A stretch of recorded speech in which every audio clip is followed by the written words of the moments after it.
अस्सलाम वालेकुम जी 10th class.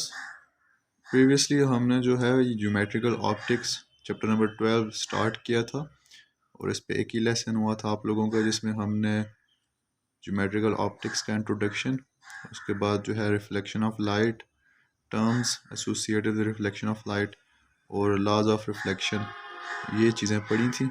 उसके बाद 12.2 टॉपिक है आपका स्फेरिकल मिरर्स। डेफिनेशन देख लीजिए कि क्या होते हैं spherical mirror. Actually spherical mirror जो है वो एक हॉलो स्फीयर का एक पार्ट है जिसकी कर्व्ड रिफ्लेक्टिंग सरफेस होती है हमारे पास। कि a spherical mirror is a part of hollow sphere with a curved reflecting surface. इसे समझने के लिए इस फिगर को देखिए कि मेरे पास एक अगर स्फीयर हो, स्फीयर मतलब कोई भी ऐसी ऑब्जेक्ट जैसे कि कोई बॉल है जो कि अंदर से हॉलो होती है, इसलिए मैंने यहाँ पे देखें डेफिनेशन में हॉलो का वर्ड यूज़ किया।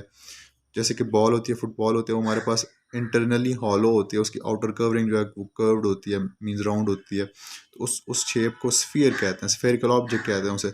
अब वैसा हमारे पास अगर स्फीयर हो, उसमें से हम कोई एक छोटा सा सेक्शन निकाल के साइड पे कर लें, तो ये जो हमारे पास सेक्शन ऑफ स्फीयर है ये कर्व्ड शेप का होगा, इसको हम स्फेरिकल मिरर कहेंगे। मतलब एक स्फेरिकल मिरर जो है किसी स्फीयर का हिस्सा है और इसकी सरफेस कर्व्ड है, मतलब मुड़ी हुई है। जैसे कि आप स्पून पकड़ते हैं तो स्पून की दोनों सरफेस कर्व्ड होती हैं, मतलब आप जैसे खाने वाली तरफ से भी देखें और आउटर तरफ से भी देखें तो आपको कर्व नज़र आएगी। ठीक है जी। So this is definition of spherical mirror. अब स्फेरिकल मिरर की दो टाइप्स हैं हमारे पास, concave mirror and convex mirror. Concave mirror का दूसरा नाम कन्वर्जिंग मिरर भी है और कन्वेक्स मिरर को हम जो है डाइवर्जिंग मिरर भी कहते हैं।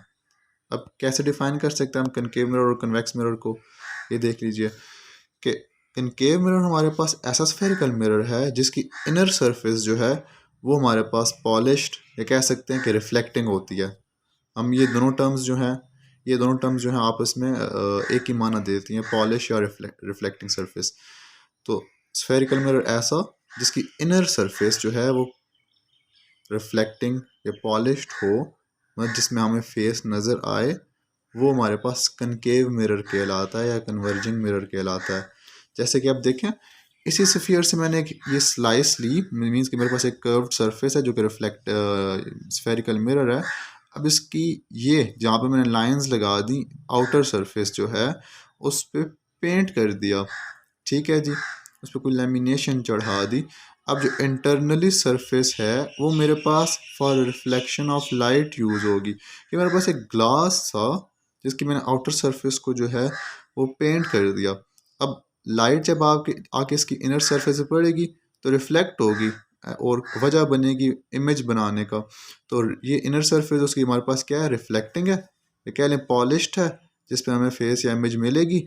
और आउटर सरफेस की क्या हमारे पास जी, पेंटेड है, ठीक है, या उसे ओपैक भी कहते हैं। तो ऐसा स्फेरिकल मिरर जिसकी इनर सरफेस पॉलिश्ड हो, रिफ्लेक्टिंग हो इनर सरफेस। जैसे कि आप स्पून पकड़ते हैं तो स्पून उस फेस से, जिस फेस से आप खाते हैं उसे, जिस पे आप खाना रखते हैं और फिर उसे खाते हैं खाने को स्पून की मदद से, तो उसकी वो इनर सरफेस कहलाती है। तो अब वो इनर सरफेस जो है हमारे पास रिफ्लेक्टिंग अगर हो किसी स्फेरिकल मिरर की, या जिस पे इमेज में नज़र आ रहा हो, वो स्फेरिकल मिरर हमारे पास कनकेव मिरर कहलाएगा। ठीक है जी। ये लाइंस हमें ओपैक बिहेवियर को शो करें कि ये आउटर सरफेस की ओपैक है और ये अंदर वाली सरफेस, इनर सरफेस जो है वो रिफ्लेक्टिंग है या पॉलिश्ड कह सकते हैं। दो चीज़ें रिप्रेजेंट कर सकती हैं उसको। ठीक है जी। फिर इस मिरर को कन्वर्जिंग क्यों कहा जाता है?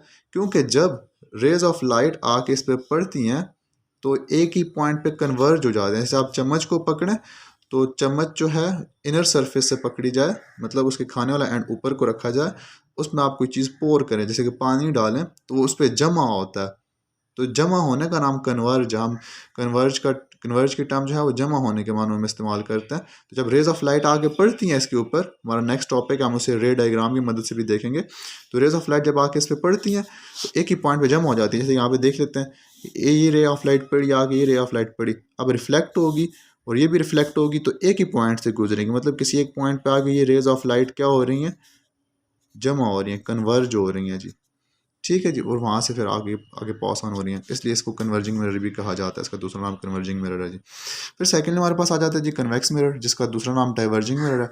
उसकी डेफिनेशन इसके ऑपोजिट हो जाएगी कि ऐसा स्फेरिकल मिरर जिसकी इनर सरफेस ओपैक हो, मतलब पेंट हुआ हो उस पर, और उसकी आउटर सरफेस जो है वो रिफ्लेक्शन ऑफ लाइट के लिए यूज़ हो, मींस पॉलिश्ड हो या रिफ्लेक्शन ऑफ लाइट के लिए यूज़ हो, उस मिरर को कन्वेक्स मिरर कहते हैं। तो ये उसकी फिगर है हमारे पास कि अब हमने इनर सरफेस को पैक कर दिया, मीन पेंट चढ़ा दिया, और आउटर सरफेस जो हमारे पास है रिफ्लेक्टिंग बन गई कि इमेज जो है इसकी आउटर सरफेस पे हमें मिलेगा कर्व्ड, जो आउटर तरफ कर्व्ड होगी उस पे हमें इमेज मिलेगा।